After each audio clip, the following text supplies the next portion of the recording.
옆에 있는 분들 인사하겠습니다. 사랑합니다. 축복합니다. 사랑하고 축복합니다.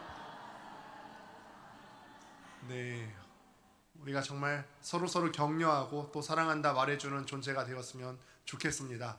오늘은 요한복음 강의 27번째 시간입니다. 원수 사랑이 하나님 사랑입니다. 원수 사랑이 하나님 사랑입니다 라는 제목으로 하나님 말씀 증거하겠습니다.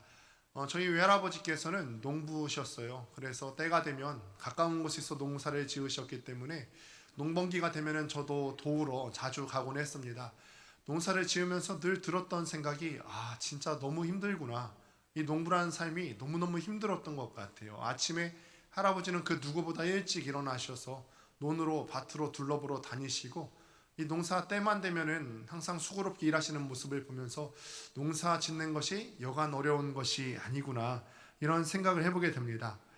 그런데 농사라고 하는 것이 또 날씨 영향을 많이 받지 않습니까? 요즘에야 뭐 기술이 많이 발전했다 하더라도 날씨 영향을 가장 많이 받는 직종 중 하나가 바로 농업이 아닐까 싶습니다. 늘 잘 되는 것이 아닐지라서 따로는 이제 가뭄을 맞이하게 되는데, 가뭄을 맞이할 때 되면은 이 할아버지의 표정에서 이 농사가 잘 됐는지 안 됐는지를 알 수가 있어요.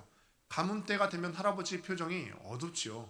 많이 수고했는데 결실을 적게 거두는데 이 농부의 심정을 헤아릴 길이 어디 있겠습니까?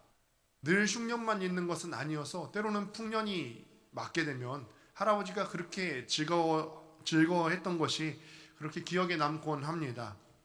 우리 주님께서는 이 말씀을 드리는 이유가 하나님을 농부로 비유하고 계십니다.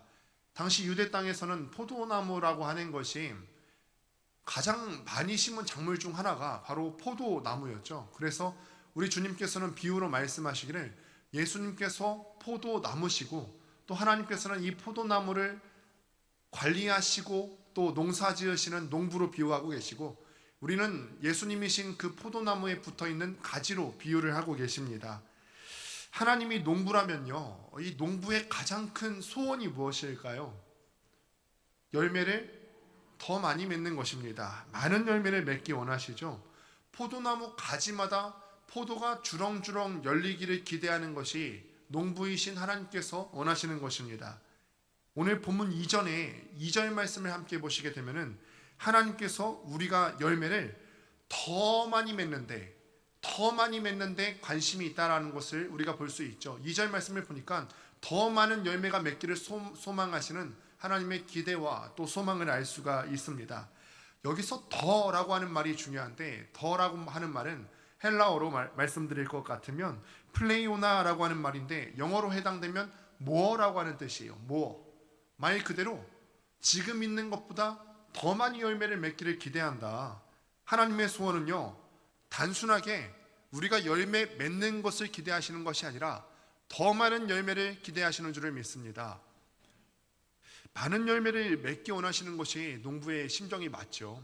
농부라면 누구나 다 많은 열매를 맺기를 원합니다. 땀 흘려 농사 지어서 반타작하고 싶어하는 사람이 누가 있겠습니까? 그래서 하나님께서도요, 농부의 심정으로 우리가 더 많은 열매를 맺기를 원하시는데, 농부이신 하나님의 심정을 잘 표현해 주고 있는 성경 구절이 누가복음 13장을 보시게 되면 나오게 됩니다. 누가복음 13장을 보면은 하나님께서 얼마나 열매를 기대하시고 기다리시는지, 인내하시는지에 대해서 나오는데, 한 농부가 있습니다. 이 농부가 포도원에다가 무화과 나무를 심고서 열매를 기다리게 되는데 3년을 왔다라고 기록하게 됩니다. 3년을 왔다. 그런데 농부가 와서 3년을 기다린 것도 3년 자체만으로도 사실 짧은 시간은 아니죠. 군대에 갔다 오는 것도 얼마나 길게 느껴집니까? 요즘 20개월 이렇게 갔다 오는 것도 가는 사람 입장에서는 굉장히 길게 느껴지지 않습니까? 그런데 휴가 자주 나온다고 너무 뭐라고 하지 마십시오. 간 사람 입장에서는 긴 거예요. 20개월도 길고요. 3년요. 정말 긴 시간입니다. 그런데 이 말씀을 듣는 사람 입장에서 우리가 생각을 해야 되는데, 유대 사람들은요, 레위기서에 보면은 유실수에 관한 규례가 나와 있어요. 그러니까 열매를 맺는 나무에 대한 규례가 나와 있는데, 처음 유실수를 심고 나서 3년 동안은 할례 받지 못한 나무라 해서 열매를 거둘 수가 없습니다. 그리고 4년째 되던 해에 열매를 처음 거두게 되겠죠. 그런데 첫 열매는 유대인들이 어떻게 하죠? 첫 열매라 해서 하나님께 올려드리게 됩니다. 그러니 이 포도원에 무화과 나무를 심은 주인이 첫 번째로 포도원에 온 해는 나무를 심은 지 5년째 되는 해였을 것입니다. 5년째 되는 해 와봤더니요, 열매를 기대할 수가 없는 거예요. 열매가 맺히지 않았어요. 그리고 이듬해 6년째 되는 해 또 와보니까 열매가 6년째가 됐음에도 불구하고 없는 것입니다. 7년째는 무슨 해죠? 안식년이기 때문에 주인이 오지 않죠. 그리고 8년째 되는 해, 그러니까 주인이 열매를 기다리면서 3년째 왔다라고 하는 것은 적어도 이 유실수를 심은 지 8년이 지난 해였다라는 것입니다. 이 말씀을 보면서 우리가 어떤 생각을 하시게 됩니까? 이 주인이 열매를 얼마나 기대하고 소망했으면 이것을 참고 8년이나 인내했을까, 이런 생각이 들지 않으십니까? 하나님께서 열매를 기다리시고 인내하신다라고 하는 말뜻이 이와 같습니다. 8년 그 이상을 기다리시는 거예요. 하나님께서 여기 계신 모든 분들에게 열매를 기대하시는 줄 믿습니다. 그런데 그 열매를 맺기까지 우리 하나님께서 인내하시고 또 기다리시면서 우리에게 그 열매를 소망하신다라는 것입니다. 그러면 하나님께서 자녀이신 우리에게 기대하시고 원하시는 열매가 과연 무엇일까? 갈라디아서 5장 22절과 23절을 보시면 이렇게 기록됩니다. 지난주에도 우리가 함께 살펴보았지만 함께 말씀을 읽습니다. 시작. 오직 성령의 열매는 사랑과 희락과 화평과 오래 참음과 자비와 양성과 충성과 온유와 절제니 이 같은 것을 금지할 법이 없느니라. 아멘. 우리가 맺어야 될 열매가 무엇인지 알기 위해서는 우리가 붙어있는 나무가 예수님이라는 사실을 기억하셔야 될 필요가 있습니다. 포도나무에서는 어떤 열매가 맺힙니까? 당연히 포도가 맺힙니다. 나무가 포도나무이기 때문에 당연히 포도 열매가 맺히게 되겠죠. 그런데 우리가 가지고 붙어있는 나무가 예수님이라면 우리가 맺어야 되는 열매가 어떤 열매가 되어야 되죠? 예수 열매를 맺어야 되는 것이죠. 나무가 예수님이니까 당연히 우리는 거기에 붙어있는 가지로서 예수 열매를 맺어야 된다는 것입니다. 이런 의미에서 우리가 맺어야 되는 열매는 한마디로 예수님을 닮는 것이라고 말할 수가 있을 겁니다. 우리의 인격과 삶이요, 시간이 지나면 지날수록 예수님을 닮아가는 것이 우리가 원하고 소망하고 추구해야 되는 열매라는 것입니다. 포도나무가 포도를 맺는 것 같이 예수나무는 예수 열매를 맺어야 되는 줄 믿습니다. 본문 8절 말씀을 보시게 되면 이 사실이 더 확실해집니다. 8절 말씀을 보니까 너희가 열매를 많이 맺으면 내 아버지께서 영광을 받으실 것이요 너희는 내 제자가 되리라. 예수님의 제자가 된다라고 하는 말은요, 일전에도 말씀을 드린 바가 있지만 선생님을 닮아간다라는 말이에요. 제자는 팬이 아니라 선생의 가르침을 새겨 듣고 그 가르침대로 살려고 애쓰고 수고하고 노력하는 사람이 제자죠. 우리가 열매를 많이 맺으면 주님을 닮은 사람이 된다는 것입니다. 우리가 이 말씀을 굉장히 무겁게 받으셔야 합니다. 과연 내 인격을 보시게 되면 여러분들의 인격을 스스로 점검해 보십시오. 내 인격이 예수님을 조금이라도 닮았다고 말할 수 있는가? 아니면 시간이 흐르면 흐를수록 지금은 별 볼 일이 없어도 조금씩이라도 내가 예수님을 닮아가고 있는 과정이 내 삶 가운데 드러나는가? 사람들의 눈에 띄지 않는 비밀스러운 것까지도 꿰뚫어 보시는 우리 하나님의 눈인데, 하나님의 눈으로 봤을 때 하나님께서는 내 삶을 보시고 너 정말 예수 열매를 맺어가고 있는구나, 만족하실 만한 열매가 과연 내 삶 가운데 있는가? 만족하실 수 있다면 다행이지만, 감사한 일이지만, 만일 그렇지 못하다면 농부이신 하나님께서 열매를 기다리시는 입장에서 얼마나 안타까워 하시겠습니까?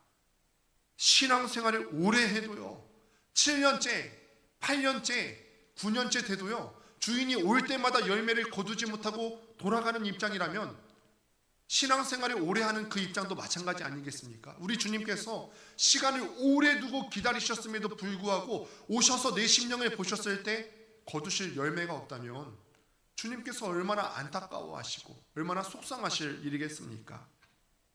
오늘 우리 모두가 가슴 저리는 아픔을 느껴야 될 줄로 압니다.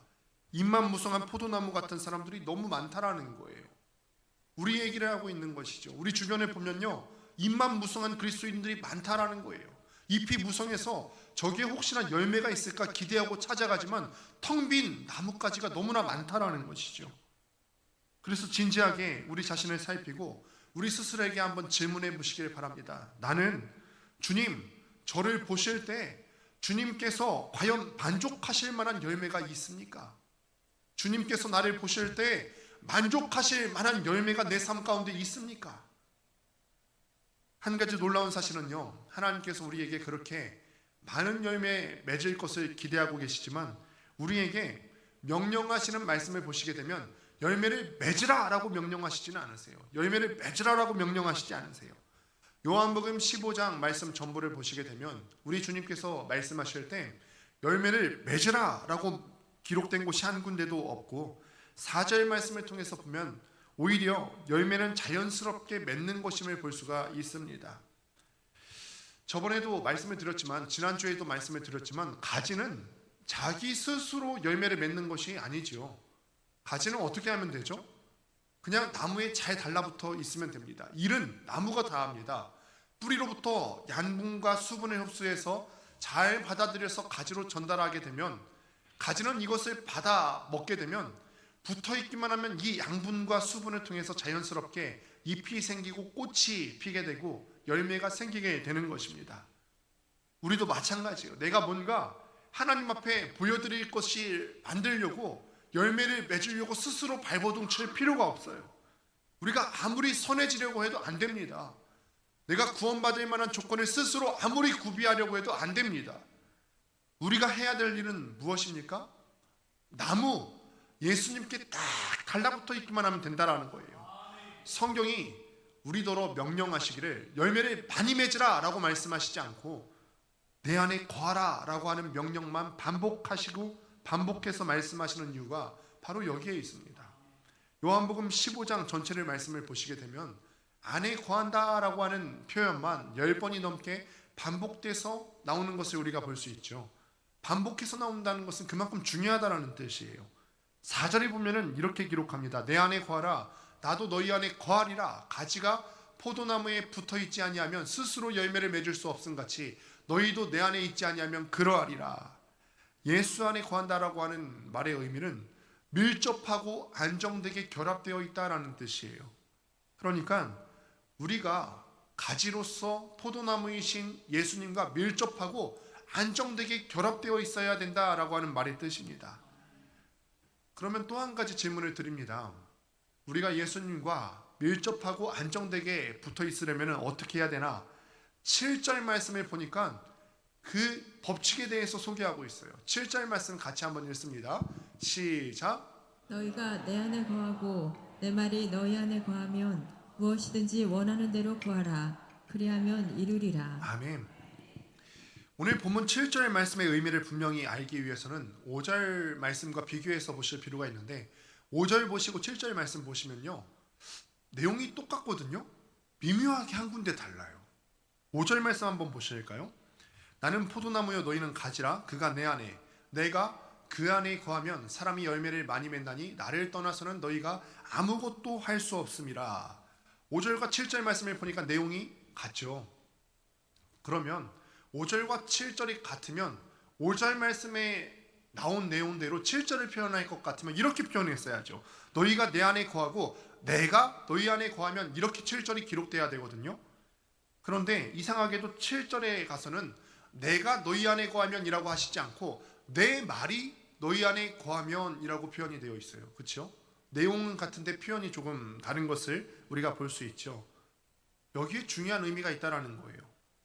우리가 예수님을 내 마음에 모시고 내가 예수님 안에 있는 것을 구체적으로 실현하기 위해서는 내 손에 잡히고 내 눈에 보고서 확인할 수 있는 뭔가가 있어야 되는데 그 뭔가가 바로 말씀이라는 거예요.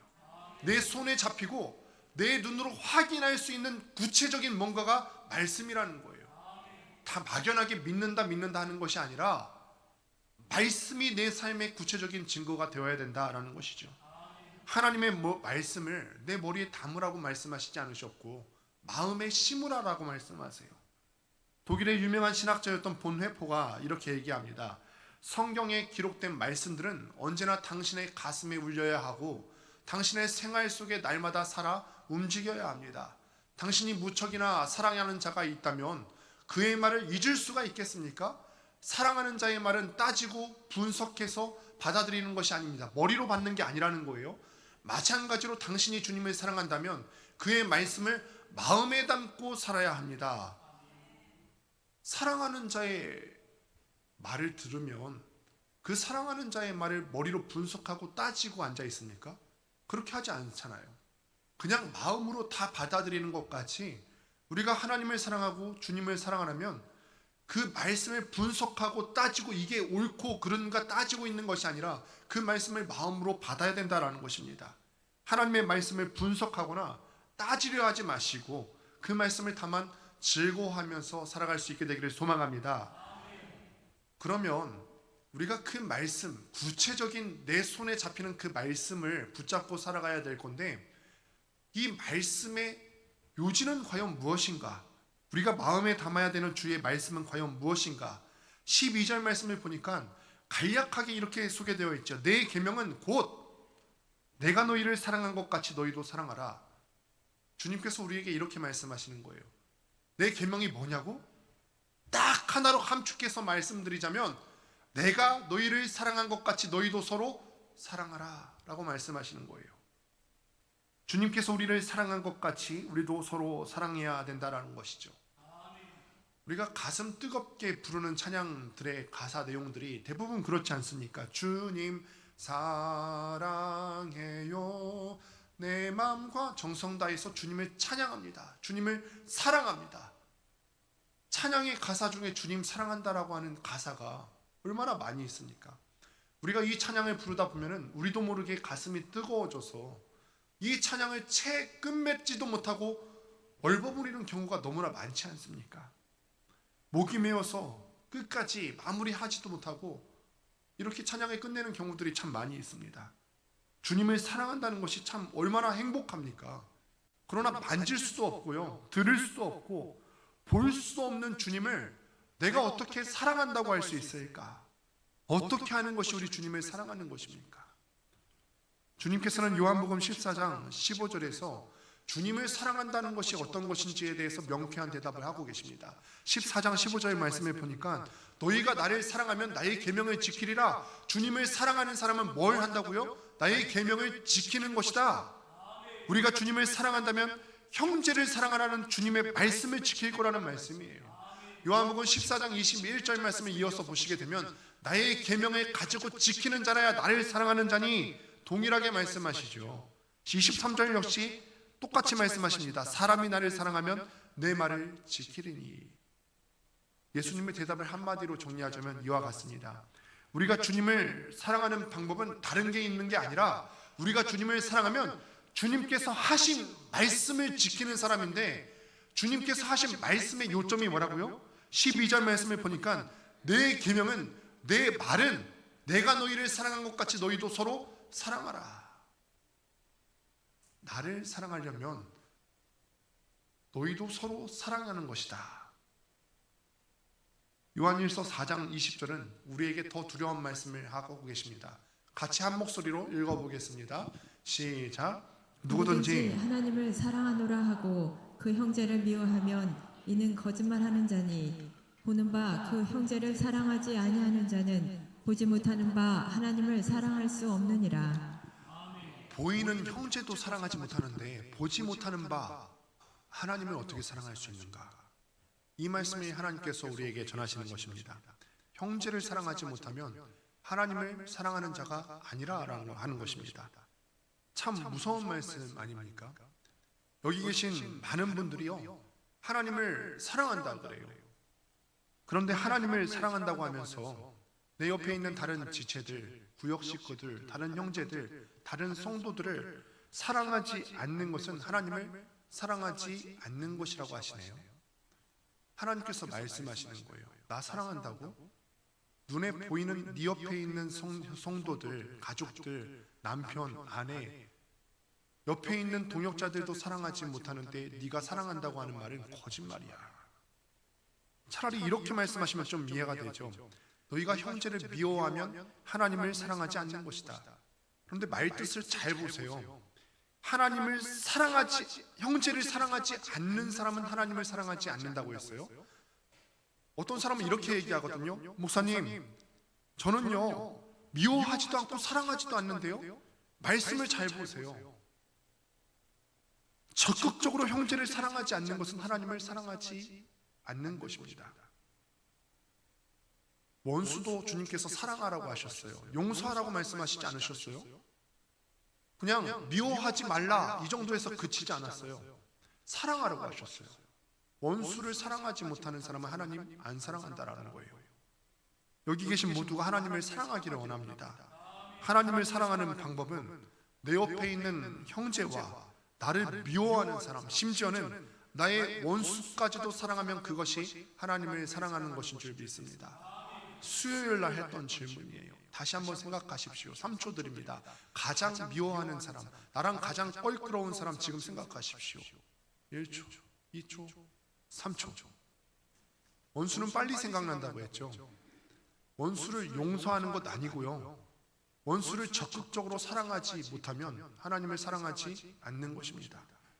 그런데 문제가 하나 있어요. 다시 오늘 본문 말씀 12절 말씀을 보시게 되면 이렇게 기록합니다. 내 계명은 내가 너희를 사랑한 것 같이 너희도 서로 사랑하라 하는 이것이니라. 방송실이 너무 센스 있어요.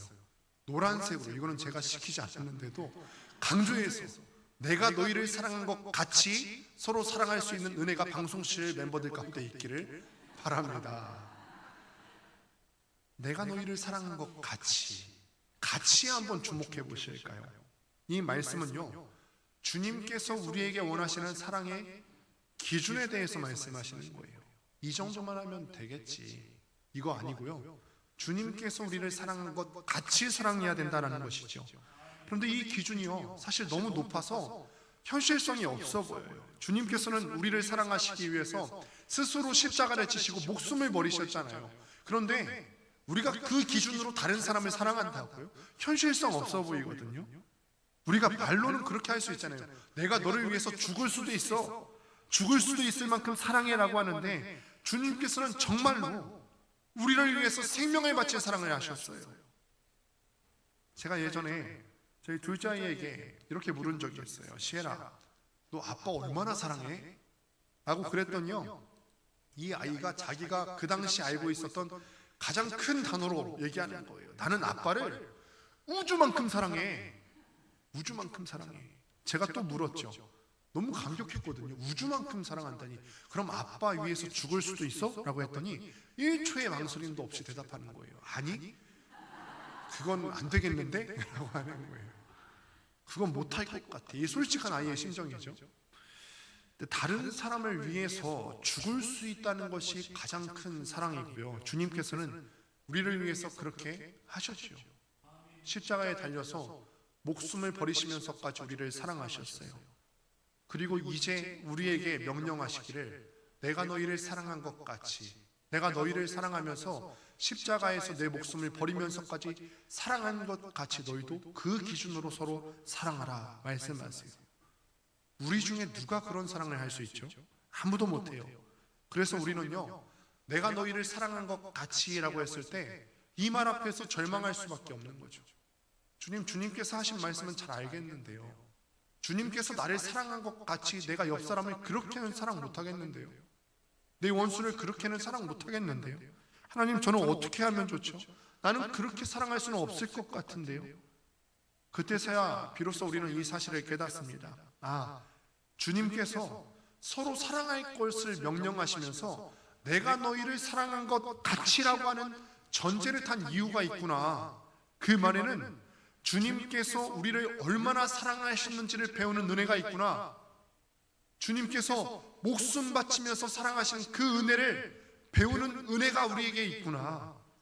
주님께서 우리를 얼마나 사랑하셨는가 알아야 우리도 다른 사람을 그렇게 사랑할 수 있겠구나. 그러므로 사실 우리가 사랑한다고 했을 때 우리 안에 뭔가 퍼줄 수 있는 사랑이 없는데, 사랑이 먼저가 아니라 우리에게 베푸신 주님의 은혜를 깨닫는 게 먼저예요. 내가 너희를 사랑한 것 같이 너희도 사랑해야 되는데, 그러기 위해서는요, 주님께서 우리를 얼마나 사랑하셨는지 그 은혜를 깨달을 수 있는 사람이 다른 사람을 사랑할 수 있는 거죠. 그 은혜를 깨닫지 못하는 사람은 다른 사람을 그 기준으로 사랑할 수가 없어요. 얼마 전에 우리가 남성 제자반 수료식을 했는데, 제자반을 하면서도 예수님께서 우리를 얼마나 사랑하셨는지 십자가에 죽으신 사랑을 우리가 돌아보았습니다. 그리고 주님께서 우리를 그렇게 사랑하셨듯이 우리 제자반, 우리 장로님들, 안수 집사님들도 그렇게 사랑해야 되겠다고 결단하는 시간이었죠. 이 은혜가 주는 힘을 공급받지 못하면 우리는 형제를 사랑한다는 말을 입 밖으로 낼 수가 없습니다. 입 밖으로 하면 그냥 모방만 하는 것이지 마음에서 우러날 수가 없는 거예요. 사랑은 내가 하는 것이 아니라 은혜가 하는 것인 줄을 믿습니다. 사랑은 내가 하는 것이 아니라 나는 남에게 줄 수 있는 뭔가 사랑 소스가 없어요. 원재료가 없어요. 그 원재는 어디서 받냐? 우리 주님께서 날 위해서 베푸신 그 사랑으로부터 은혜를 공급받는 거예요.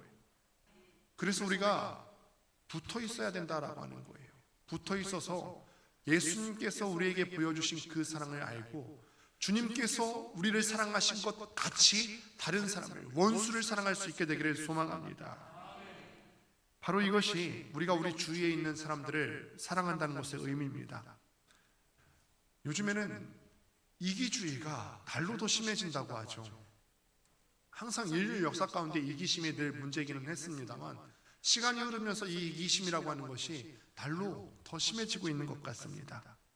예전에 제가 이야기를 하나 듣고 깜짝 놀랐어요. 저희 아내로부터 한 이야기를 듣게 됐는데요, 요즘 애들 얘기예요. 요즘은요, 초등학생 친구들이요, 분식집 같은 데 가서 떡볶이 시켜놓고 앉아있는데 한 명이 돈이 없으면, 여러분들 같으시면요, 친구들하고 같이 있는데 한 명이 돈이 없으면 어떻게 하겠습니까? 같이 먹자 이렇게 하지 않습니까? 그런데요, 한 명이 돈이 없으면요, 그 친구 빼고 나머지 사람들만 떡볶이를 먹는데요. 그 친구도 그거를 자연스럽게 그냥 그렇게 받아들이는데요. 참 심하지 않습니까?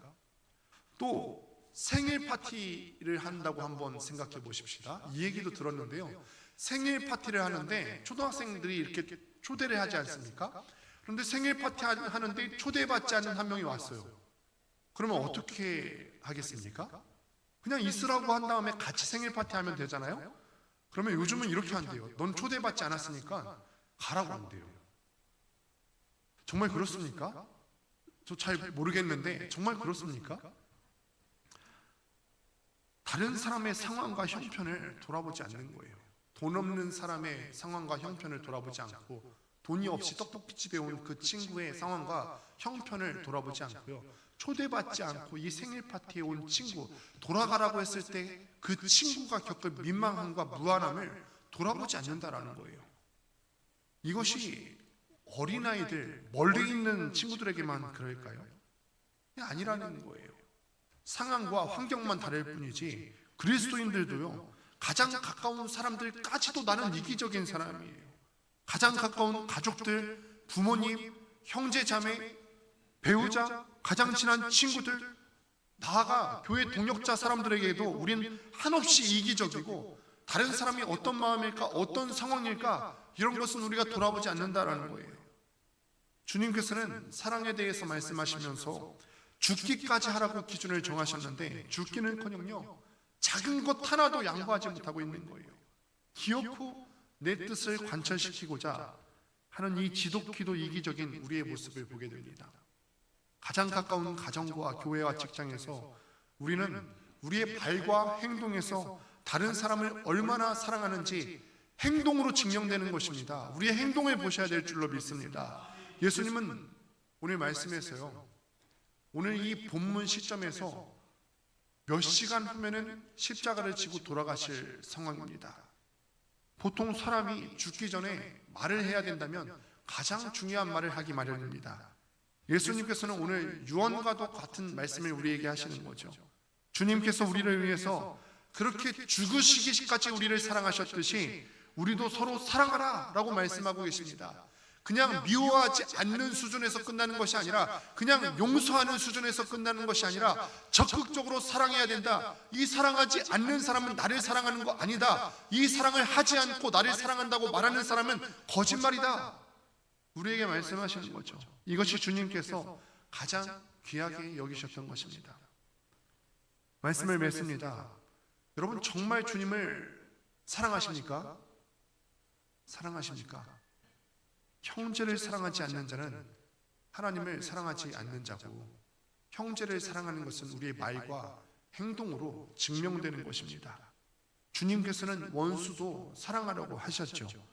여러분이 생각했을 때 원수, 나와 관계가 가장 불편한 사람을 품지 않는 것은 주님 말씀 순종하지 않는 것입니다. 미워하지 말라고 하지 않으셨어요. 사랑하라고 하셨어요. 조금 더 구체적으로 대상과 방법을 정해보십시오.